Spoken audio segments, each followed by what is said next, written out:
But right now, it is time for our CEO of the week. And this week, we're joined by Mike Lord, who's worked in the mobility sector his entire life and is the CEO of Stiltz Homelifts. Welcome to the show, Mike.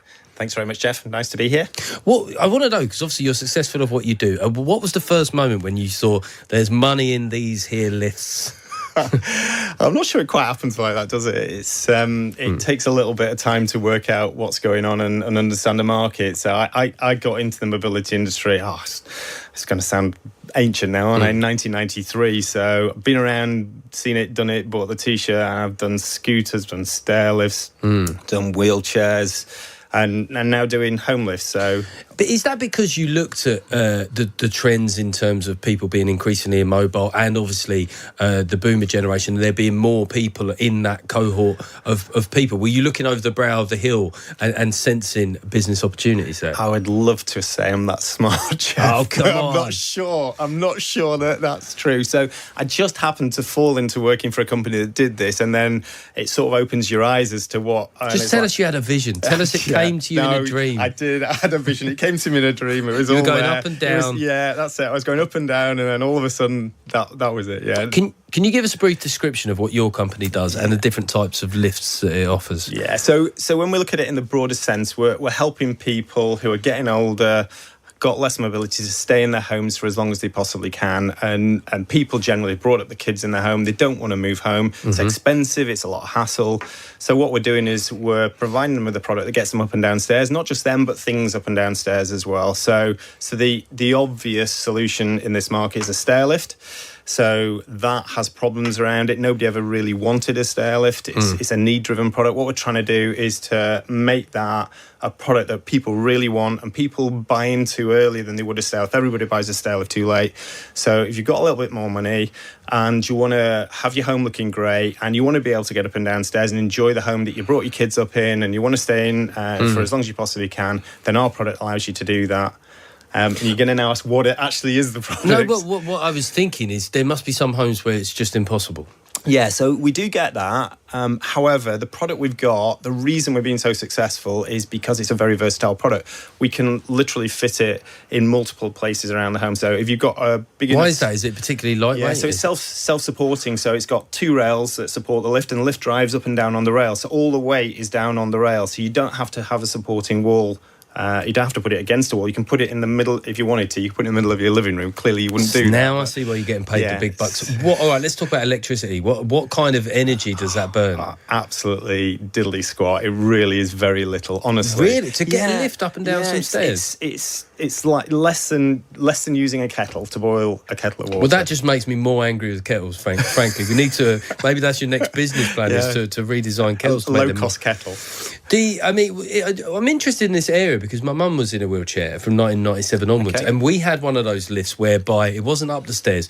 It was so the wheelchair could go in it. It was like a square cut out in the floor, and it was a straight up and down lift. What are those called? So we call that a through the floor lift rather than a home lift. So not a nice literal name. I like it. Yeah, through the floor lift. Yeah, so because it goes through the floor. You got I hope you paid the marketing boys a lot for that. Though. Yeah, absolutely. So ours is a home lift because and it does the same thing. It goes through a hole in the floor, but it's a complete elevator like you'd expect to find, but it doesn't have a shaft around it, so it's freestanding, no shaft, which makes it so it's more versatile, it's lower cost to do, but it has sides on it. So the lift you're talking about is just for a wheelchair user. It doesn't have sides on it. It looks pig ugly. It's functional, but it doesn't actually help you from that point of view in terms of the aesthetics of your home. Ours is much sleeker, better looking, and it's a full elevator. For the lift that we had, and this was back in the late 90s, it had a sort of motor that was outside the house, and it was so noisy. The neighbours hated us. Is that still an issue? Oh, it is for those sorts of lifts. So our motor sits on top of the lift, so it drives itself and it's whisper quiet. You can't hear it. You literally almost can't hear it. Okay, well, maybe it's moved on a bit since we had those. I mean, do you think people are using more aids at home than in previous years? And if so, what's driving that? Yeah, absolutely. And what's driving it mainly is we're getting older, living longer, but we're still getting ill at the same point we would have got ill before. So we just have long life expectancy. We don't necessarily live healthier longer. We just live longer. So people are ill for longer, and therefore they need this stuff to keep them in the home. Government, a lot of pressure for the government to keep people in their homes. It's very expensive when you get to institutional care. So all of those pressures build to more and more equipment like ours going into people's homes. I mean, again, I was trying to articulate what I think the listener is thinking. Is increased sort of obesity an issue here? Are there more people that are immobile because of weight issues? Sure there are, yeah. We know that the whole Western world, right, has an obesity problem. So obesity isn't just a problem of obesity, right? It's all the knock-on effects. It's cardiovascular issues, just general wellness and health issues that are caused as a result of that high blood pressure, whatever it happens to be. There's a massive impact of obesity, yeah.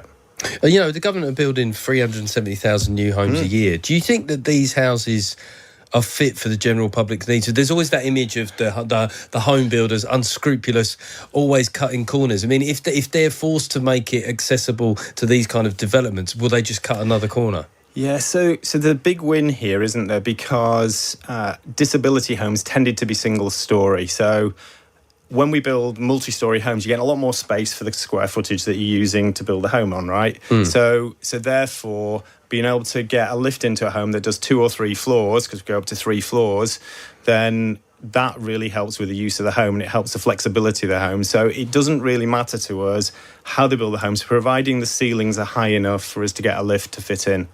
So from that point of view, we can fit with new home builds, which are very definitely built so that our products can fit. Okay, listen, that was Mike. Mike, thanks for joining us on the show. Absolute pleasure. As CEO of, can you pronounce this for me? Stiltz Homelifts. I mean, that is weirdly difficult to get your... But then again, I suppose the fact Stiltz Homelifts, people end up saying it a lot more, so that's good for brand reinforcement. You should say Stiltz Homelifts a lot on this show, Geoff. That's what you should do. Homelifts. You've got quite a few good adverts there. And interesting point in from Will, who texted in saying, are there many obese octogenarians? Is it less common in that age group? Yeah, Mike? of course, because as people get older, they tend to then lose the weight again later, don't they? Yeah, there are some, obviously, but... Lovely stuff. And Mike, thanks for joining us on the show. Thanks very much for having me.